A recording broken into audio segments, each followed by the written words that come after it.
Assalamu alaikum, welcome to Dialogue. I'm Taimur. Shamil. Afghanistan has been in turmoil and has been fighting the Taliban. There has been a war going on in Afghanistan for the last 17 years. But now US is going to withdraw its troops from Afghanistan. There would be a lot of questions. There are a lot of questions. How would US address the Afghanistan issue? What would be the political scenario, the future of political scenario in Afghanistan? Would Taliban accept the Kabul government? Would Kabul government share the power with the Taliban? Taliban movement is a movement which has been there for the last several decades. And they have also been targeting the Kabul government, the forces over there. While US would be withdrawing its troops from Afghanistan, there are a lot of other concerns for the people of Afghanistan who have been the victim of this war going on in Afghanistan. And they have suffered the most. What would be the future of the security situation in Afghanistan? What about Daesh, TTP, Jamaatul Ahrar, and so many other terrorist organizations that have been operating inside Afghanistan? These are the things that we are going to discuss today specifically. And also, what is more important is the implications for Pakistan. The future of peace talks between Taliban and the US and its implications on Pakistan. Recently, there were attacks carried out by TTP, Tariq-e-Taliban Pakistan. Daesh has been active in the region, and this has been a concern for Pakistan and several other countries in the region. How would these countries in the region address the issue of terrorism? To discuss this, we have our special guest in the studios. Our first guest is Mr. Imtiaz.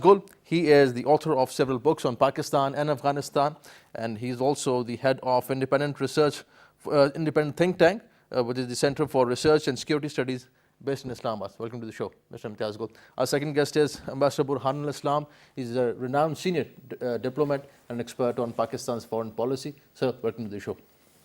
So Imtiaz, starting with the recent developments, Taliban had several talks with the US envoy, Zalmay Khalilzad. There are many things that need to be discussed on Afghanistan. Zalmay Khalilzad is optimistic, but at the same time, he's cautious. This is certainly a very tricky thing to talk about. He has not been opening up on social media either or with the media. How do you see the future of peace talks between US and the Taliban? I think there is a lot of optimism currently in the air, but Zalmay Khalilzad, I think, has cautioned everybody against attaching undue expectations or hopes with a process that is taking place to the context of nearly 3 decades of conflict. And there are a lot of tricky issues. It involves warlords, it involves terrorist groups operating in Afghanistan.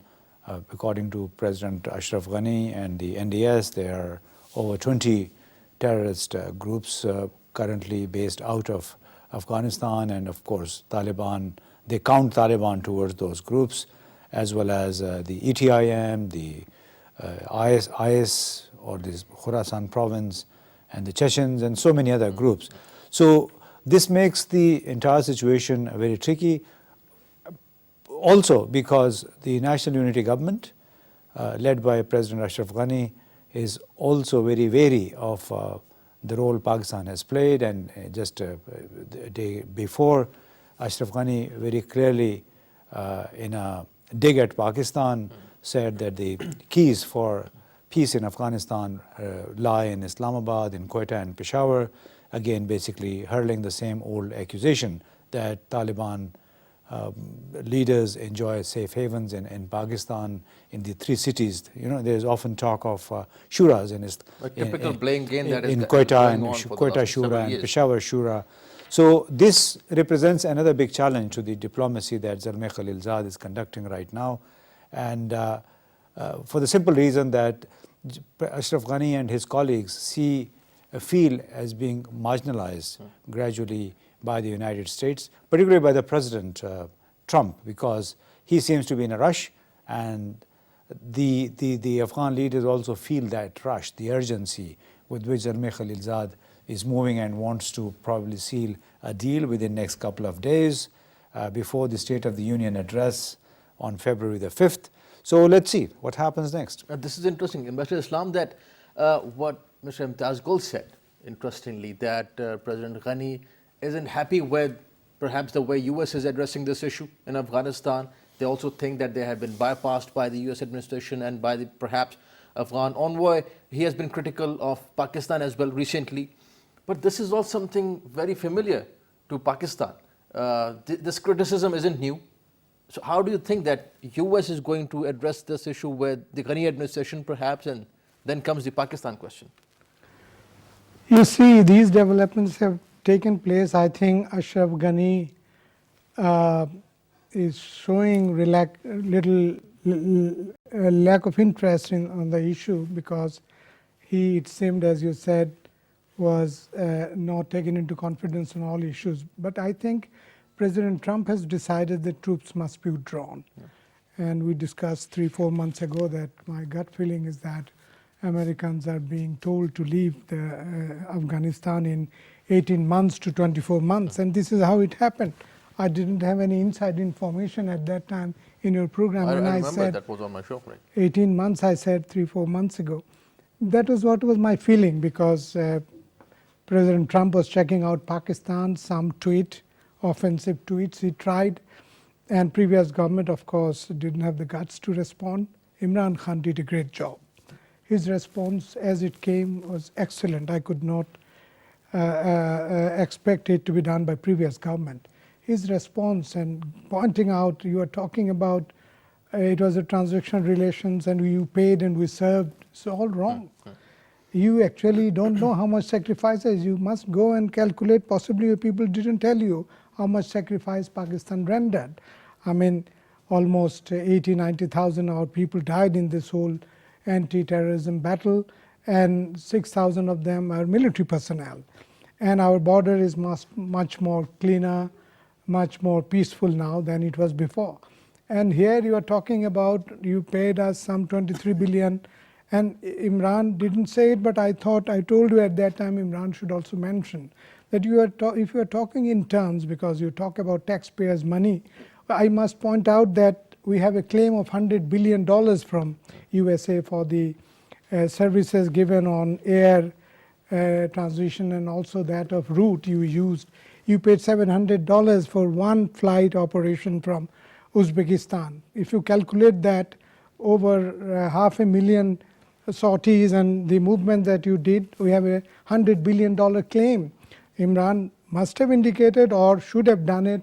If he hasn't done, it is time to tell the Americans, because they talk in terms of taxpayers' money. We should put a bill and say that, look, negotiation discussions on all issues should go. They will go side by side, but keep this paper. Actually, you have a claim of 100 billion and 33 billion you are asking. Take that off, give us our 77 billion. I give you the word, write it down.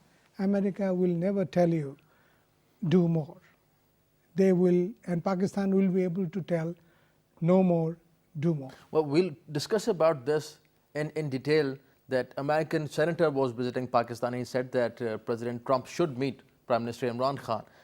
Would Prime Minister Imran Khan tell all this to President Trump or not? We'll discuss about this. But this question of President Ghani and his dealing with the United States, or United States dealing with President Ashraf Ghani, that is important at the moment for Afghanistan.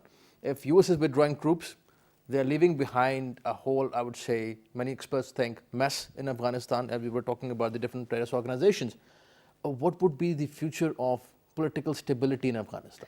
I think they all are discussing all issues. It's a big arrangement they must be working out. I see many important areas that they should be discussing. What should be the transitional setup after this government goes? What will be the role in the government of Taliban and others? Is Taliban really interested in being in the government or not? Right. Should they have to go there? Not necessary. If you are winning the war, should be enough. You should not have to win the government also. Winning war means by implication a lot of gains that they are getting. Peace in Afghanistan, withdrawal of foreign forces, recognition of Taliban as a formidable force. So we have to see then what share Ashraf Ghani can claim and could be given. Right. To my mind, with 30% of the control in the government, totally backed by the Americans, he himself said that if Americans go, we possibly will not survive for 6 months. So in that case, how big you can demand? Best part you got is ruling there in Kabul for 18 years. Thank you very much, Mr. Ghani. Right. Mr. Gul, do you agree with that? Because things are getting very difficult perhaps for the Kabul government, and they aren't happy with the way US is addressing this issue of Afghanistan. What would be the future of the Kabul government? Well, I think it's already in doldrums. It's very, very clear that the Americans want to deal with people, only with people who are in favor of a peace process, a negotiated settlement. There are certain war lobbies, lobbies that are also connected with the geopolitics that some of the regional countries are playing in order to trump the United States and as well as Pakistan. So there's a very complex situation, regionally driven, and that directly affects how people in Kabul and within the Kabul government think. So that represents a big challenge, because while they may not impact the outcome of the talks, they could still prick, they could still blow holes in the entire process, destabilizing it here and there. So they can play as the game spoilers by pricking holes. So this requires a very, very cautious movement forward also by Pakistan, that Pakistan basically stuck its neck out, facilitated, nudged the Taliban into talks. But then the lobbies which are intrinsically against Pakistan, which intrinsically don't like Pakistan, and which are linked to the east, so they have become very active. And it will be now up to the United States how to neutralize these people, because they are, I would say, proxies for another country. And I think the leadership here, both the civilian and military, have done well to convey to the American leadership, including Secretary of State Pompeo, as well as the President and Anwar Khalilzad, that they shall have to somehow dissuade India from playing the role of the spoiler in the entire process. Because as long as the Indians play spoiler, it will be very difficult for the talks to succeed in an effective way. So I think Pakistan shall also have to stick very close to China, Russia, as well as give the United States the confidence that yes, we are very much on board for the process. So to have peace in Afghanistan, Ambassador Islam, we need to have certainly political stability. Do you think that regional players can ensure that kind of political stability that is needed? Because what I can decipher from Mr. Gul's point of view is that perhaps it's difficult at the moment. There are so many stakeholders, there are warlords, there are drug dealers as well, there are different players. Is that possible? Is political stability possible? I think possible. I think possible once a broad framework of peace is worked out between Taliban and US government, with of course little bit of understanding of the government, Ashraf Ghani. I think everything is possible, because when these, of course, the warlords, the future possibility and the danger that after American withdrawal, they don't fall back in the same trap as in 1990s, all these things are being anticipated.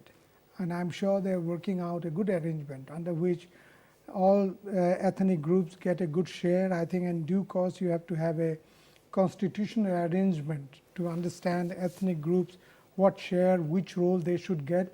I think before complete withdrawal, a line should be drawn as to how the negotiations should go on demilitarization, resettlement of refugees, then share of the ethnic groups in the future setup.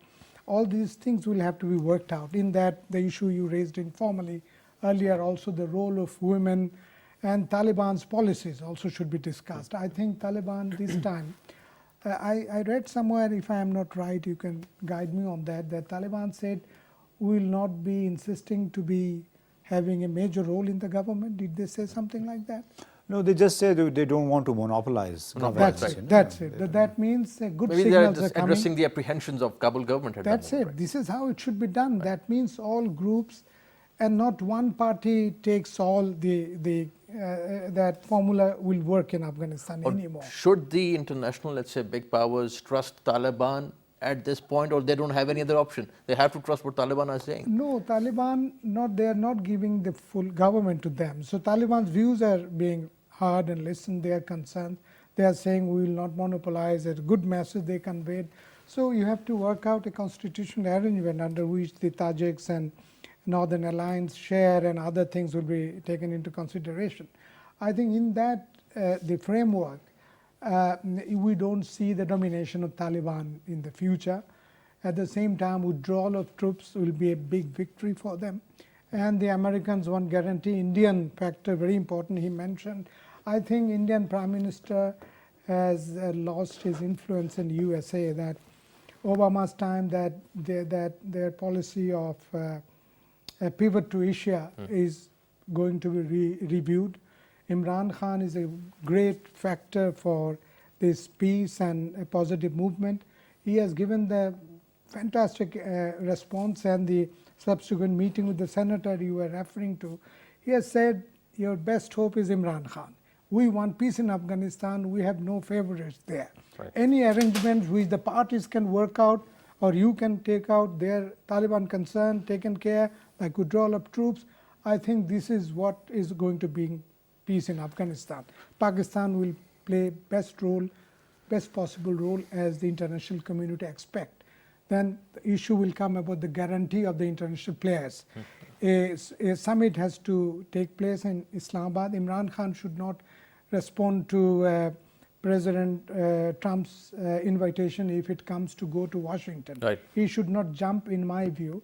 Imran Khan rather should say that you better come to the region, you want peace here. Let's hold a summit of the regional countries. Imran should chair it. He will get a good chair, President Trump, and peace should be worked out in Islamabad. Mr. Gul, do you see that happening? President Trump perhaps coming to Pakistan? Why shouldn't we hope for higher grounds? I mean, this is when the history has once again put this country at the center of these happenings, and all countries expect this country to deliver. So why shouldn't we raise the bar of demands? And this is what I've been saying for the past two weeks, that Pakistan basically should request Trump to visit this region, visit Pakistan, in fact. Right. And this is what actually went out of from a TV program that I was participating. And then I also have written an open letter to President Trump, basically requesting him to just instill some sort of confidence in Pakistan by reciprocating what Pakistan has done. Because Pakistan has done this at a big cost, with a big risk of, again, being lambasted by the anti-Pakistan lobbies in India as well as in Afghanistan. So only by reciprocating positively, by heading to this region, can President Trump salvage Pakistan and also mitigate the apprehensions that Pakistan have. So this would possibly be the culmination. And we are expecting, I think, a phone call between the two leaders very soon, in the next couple of days, hopefully. And I think this is based on what the Senator Lindsey Graham, we were told by people who participate in these meetings, that he went back with a great message. He conveyed to the Prime Minister as well as to the Foreign Minister that I think we were wrong in pointing fingers to Pakistan for the situation in Afghanistan. So this one sentence has gone down probably very well also with President Trump, because he's a non-conventional president, not a politician, believes in statistics, figures, and we are assuming that Lindsey Graham has conveyed to him the kind of mood that currently prevails in Islamabad.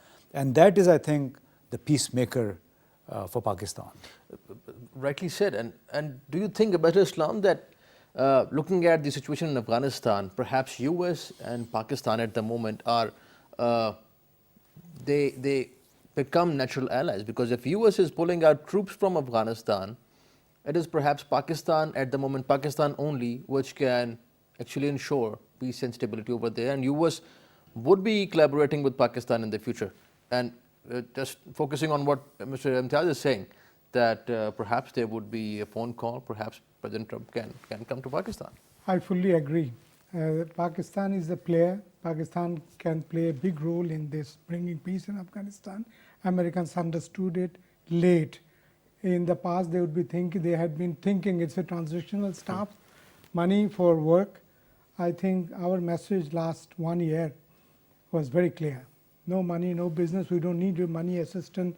They got a big, I should say, a response from Pakistan when we said, we don't need your aid and assistance. Please keep all to yourself. They were giving those big statements. We have stopped Pakistan, this assistance, this aid. This is not the way to talk Exchange program, by the way, Yes. the military exchange program. But I said this is not the, Trump must have understood, this is not the way to talk to dignified countries and dignified people like Pakistan. And Imran's response played everything, big role. Now, that is why when Trump responded, he must have written that we really want peace in Afghanistan and we need your help. This is the only player, Pakistan. The others can play a supportive role, but Pakistan will have the major role. So you are seeing great role by Pakistan, and they should have trust in Pakistan, and this should lead to a very good relationship. As Senator Gramsci also said that, Lindsay, that it will not be transactional relationship anymore. It will be a economy-centric strategic partnership. Right. Trade, he spoke a number of times, trade-based and all that. This I remember when I was in charge of Americas in the ministry, additional secretary. We gave those ideas, and our leadership at that time was saying, how can we talk with the leadership on these issues? Can you imagine? I was not with them at that point. I said, thank you very much. So you have to, with the Americans, you have to be bold. With facts and figures, you play things on the table. That look, as I said about the money thing, just put on the table, we have obliged them for 17 years. And you are saying that we were the thieves and taken money and receipts. And by the way, also assisting them in withdrawing troops from Afghanistan and working on that Now the as major well. role, they understood that this is only Pakistan which can help. Right. And unfortunately, the issue of aerial and ground lines of communication is still not being raised by Pakistan. Should be done. The letter should go now. I think, okay, in the past they did not charge the US for those A-logs and G-logs, but this is about time that whatever benefit we can extract, and this is a legitimate thing. It's not even blackmailing. Because the Americans benefited from that. Now Pakistan should also benefit from it. I don't know what is holding Pakistan back from this, but I think we are still luckier that we have a new government and we have a situation in which both the military and the civilian leadership is speaking in unison with the same tongue. And I think this has conveyed a very strong message to the United States that bullying won't work, that blackmail won't work, that only, I think, you could extract some concession or some cooperation from Pakistan only by indulging in a dignified conversation rather than bullying. So I think Pakistan is very well placed, and this is about time to also, in addition to requesting Trump to come to Pakistan, also placing the bill and the future bills also for the A-logs and the G-logs. But by the way, many experts also think that President Trump has been very unpredictable, and you never know where a tweet would come from, and things would change. But I think I think that moment. is. I think he has proven a lot of people wrong, including ourselves. He's not unpredictable. He's very predictable as far as his promises are concerned. So he's trying to deliver on his promises. That's an entirely different story. That his promise of withdrawal from Syria or from Syria as well as from Afghanistan is still being stonewalled by the security establishment, and it's a very deeply entrenched security establishment that Trump is dealing with. And he got a good insight into that establishment when he moved Pompeo from the CIA to the State Department. So Pompeo brought with himself a lot of inside knowledge on how the CIA operates. So this is what he must have shared with President Trump, and that's why he has gone a little ballistic vis-a-vis the intelligence agencies. The day before yesterday also, I think he just trashed the intelligence estimates by all the intelligence chiefs, saying that he disagrees with them, with their assessments on various issues. So he is not predictable. He's a matter of fact person, business minded, and I think he will strike a deal when he would think that his business deal will get him something for his country. This is interesting. And you think that withdrawing troops from Syria and Afghanistan isn't something abrupt? These ideas existed in the American establishment. Not in the American establishment's Opposite. mind. It's the contrary. It's the President Trump's idea. The American establishment has been working to entrench itself wherever they went. Now he's going against the current, and they're trying to stonewall him. That's why the withdrawal from Syria has not taken place. And unlike the claims that Trump made on the 7,000 troops withdrawal, this may not happen. It will take some time. There will be a timetable for that. There may possibly be a face saving for Trump because he has said it as a president. Maybe they withdraw some non-essential 500,000 troops from Afghanistan to give him some face saving. And the Taliban also would need some face saving, and because their regime was basically steamrolled by the American bombers as well as the Northern Alliance, the then Northern Alliance. So they also, I think, need some sort of consolation, perhaps a return to government in a power sharing formula, and then eventually dissolving that government leading up to the elections, and before that the constitutional amendments that the Taliban have been demanding. Right. We'll take a break at this point, and we're going to discuss about the future of Afghanistan, future of peace talks in Afghanistan. Pakistan made a few things very clear to the United States and the international powers that Pakistan would not become a scapegoat in the region, and Pakistan would not fight anybody else's war on the Pakistani soil. Having said that, in the last 17 years, more terrorist organizations have sprouted up in Afghanistan. There are more terrorist organizations now operating inside Afghanistan. TTP, Jamaat al-Ahrar, Daesh for that matter, these terrorist organizations have been there. Daesh is also a threat for the Taliban. Both Daesh and Taliban have been fighting. Daesh is also a threat to Pakistan, Iran, Tajikistan, and many countries in the region, China and Russia for that matter. How would the regional countries address this issue of terrorism in Afghanistan? Would Taliban host terrorist organizations in the future? Because they did when they were in power in 2000.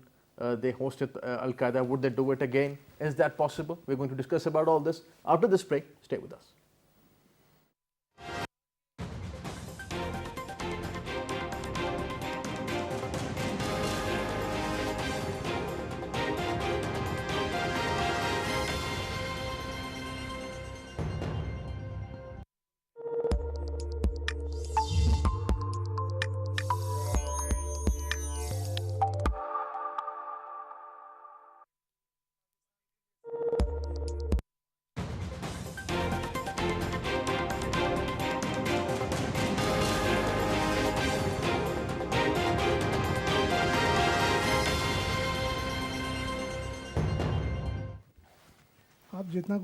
Welcome back. Pakistan and Afghanistan both have been fighting a common enemy, a common foe, that is extremism and terrorism.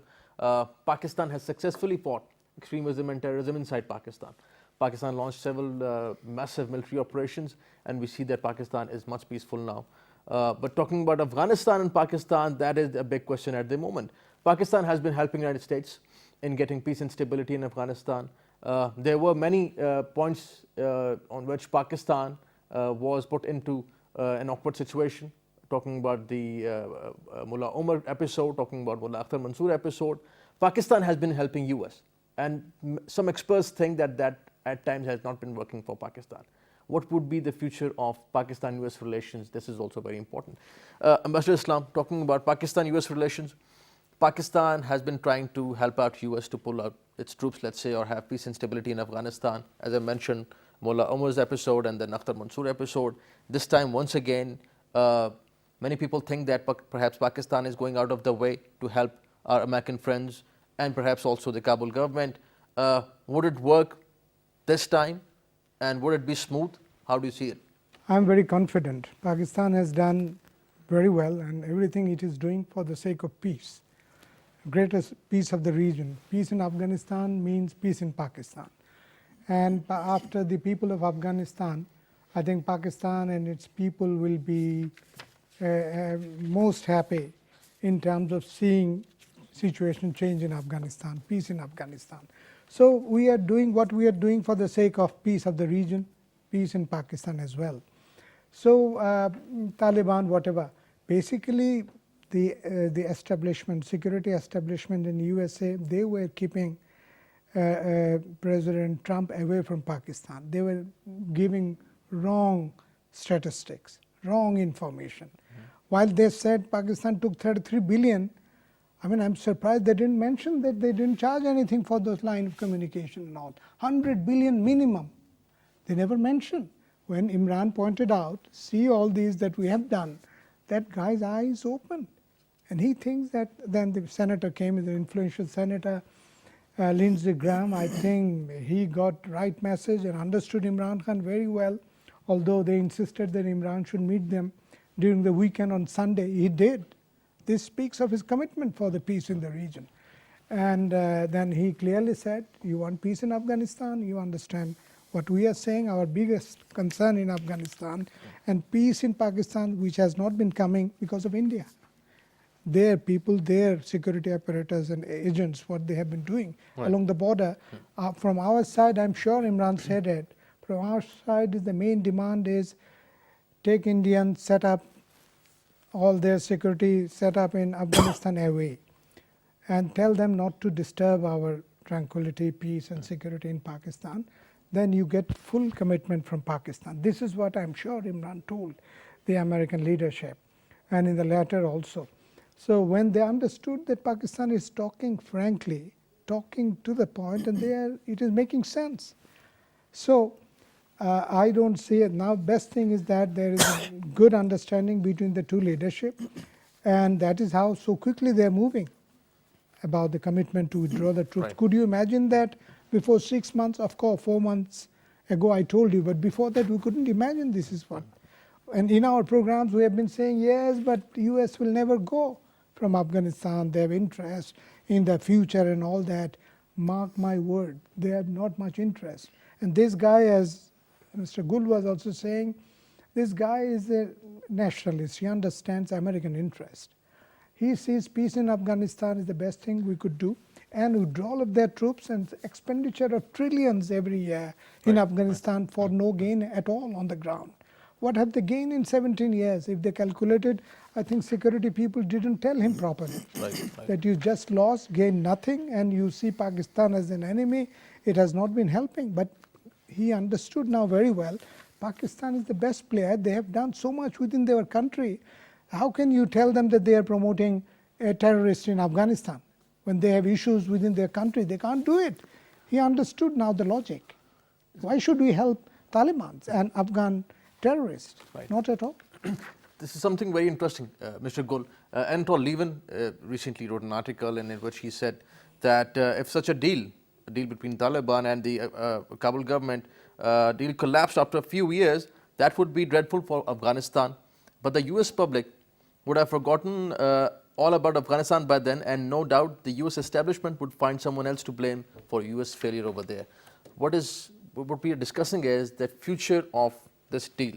Would Taliban stick to this deal? And if something goes wrong, let's say in the future, then US would be having some other countries to blame. They have been blaming Pakistan earlier. They have been, the Ghani administration has been blaming Pakistan. The Karzai administration has been blaming Pakistan. Well, Pakistan for them is the immediate enemy. So whatever happens in Afghanistan, Pakistan gets the direct blame for that. We have to keep in mind things have changed. There's no crystal ball with us to predict how the Taliban would conduct themselves, whether they stick to the deal, and what the other parties do to the Taliban. The reality is that the Washington Post, I think, has also come out with a report questioning the continued presence of their troops in Afghanistan, saying that our presence there is not necessarily linked to the national security of the United States of America. So for the first time, I think there's a report from inside Washington, D.C. itself, questioning, that decades-old argument that it's in our national interest to be in Iran, to be in Iraq or in Afghanistan. So that narrative is being smashed, being undone gradually.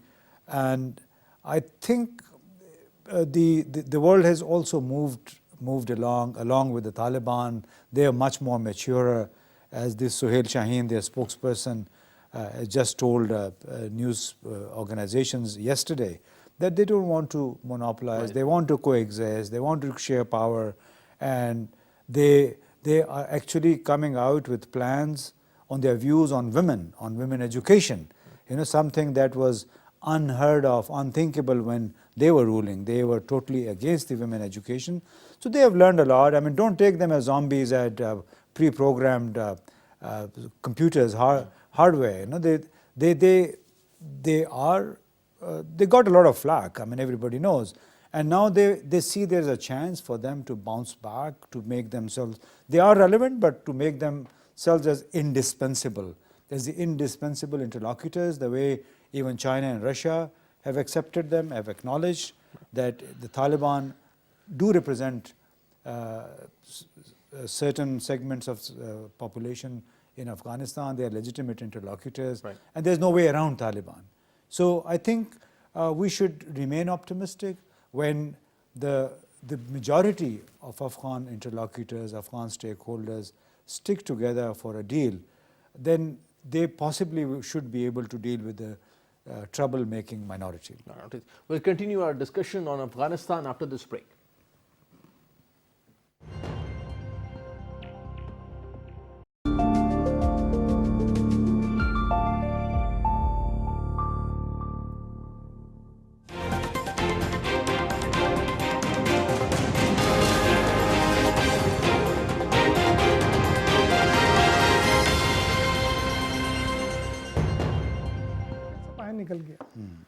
Welcome back. We're discussing Afghanistan, the future of peace in Afghanistan. Mr. Imtiaz and Ambassador Islam are with us, and we're talking about the future of peace and stability in Afghanistan. India has been entrusted in Afghanistan. India has been involved in Afghanistan. Pakistani officials have been on record saying that India is instigating terrorist organizations against Pakistan. They have been financing them, supporting them. President Trump, while he was announcing his policy for Afghanistan and South Asia, he said that he would give India a larger role. Does he still maintain that? Ambassador Islam, do you think that President Trump or the American establishment, for that matter, they still maintain that India would be given a larger role in Afghanistan? Or what role have they been playing in Afghanistan? I think there is a change. There is a change in America's understanding about India's stature, role, possible role, and India's delivery, what it could do. We have been saying that India doesn't have much role. You are giving or considering that it can play bigger role than Pakistan in Afghanistan. You are mistaken. They were not believing us then. They are going by jargons and that romanticism, India, this, that. Now they realize that this India, without having any border connection with Afghanistan, talking about big role, what role they can play. I mean, no bigger role than the Americans could play. The Americans were there 20 years. What Indians could do, any bigger role than the Americans they can play in terms of contribution, militarily, presence, economic build-up and infrastructure. Nothing bigger they can play. Indians have been of the view that they have been spending a lot in Afghanistan and they've been doing a lot. Of course, little bit, but it hasn't added any value to India's image, to my understanding. As we were discussing informally, President Trump was amused when he found out that he was spending billions and his troops were dying there, and what Indians were doing, just building libraries there. He's talking about Baghdad of 13th century. And that's by the way, what Indian Prime Minister Narendra Modi told President Trump on a phone call, that they have made a library in Afghanistan. He's disappointed, and after that, to my reading, the India from the ladder of that list of priorities has gone down in USA. And to my understanding, in that policy, the vision of President Obama of pivot to Asia, in that they were giving a bigger role to India. Now that role goes away from India, my feeling. So that role may not be given to Pakistan, but there is some better understanding of Pakistan. If peace comes in Afghanistan and a major pillar Pakistan becomes for opening Central Asia, I think we get a big role in any case, without claiming, without demanding. Americans are understanding our language, our role, our sincerity now. And Imran is the player. I think he can do it with full commitment and understanding. He has a good vision on foreign policies, and I see big role for Pakistan. And I see India exiting from there and Pakistan entering. Mr. Gul, US is withdrawing troops from Afghanistan. There would be a void. There would be place for other players to fill that space. Who would fill this void? Well, let's not jump the gun. We have to wait for the eventual outcome of the talks, which way they take. And obviously, it will be a calibrated move, a phased withdrawal. And I think that should give enough time for the Afghan security forces as well as other Afghan stakeholders and Pakistan to get ready for the future. So we should simply, I think, wait rather than being too optimistic. As long as Trump is president, one should hope that he will stick to his promise of phased withdrawal, and that he sticks to the deal that they eventually strike with the Taliban. Because we have to remember, he trashed Pivot Asia policy drafted by President Obama. He trashed his own South Asia strategy that he gave in August 2017, which means he just means business for his own country. So that is our hope, and it all depends, regardless what role do they want to give to India or India assumes. I think Pakistan should conduct its own policy in a very smart way. Regardless what the others do, we should know how to recapture our lost goodwill in Afghanistan, how we deploy our soft power in that country to regain the confidence of Afghans, and particularly of the young Afghans. And that will create the strategic depth for us, not the way Zulfikar Ali Bhutto or General Ziaul Haq had tried to create the strategic depth for Pakistan. If I can say last word, I think we should also, Pakistan should of course stay focused, and we should also insist for an UN role in the transition. Last time that mistake we made, we didn't, after Geneva Accord, we just allowed the parties to go to fight in the field. I think we should insist that UN takes a role there in Afghanistan. Rebuilding peace in Afghanistan. Rebuilding peace. Gentlemen, thank you for joining us. Mr. Imtiaz, pleasure having you on the show. Thank you for your time. And Mr. Islam, thank you for joining us. Pleasure having you on the show. That's all from today's show. See you next time for the office.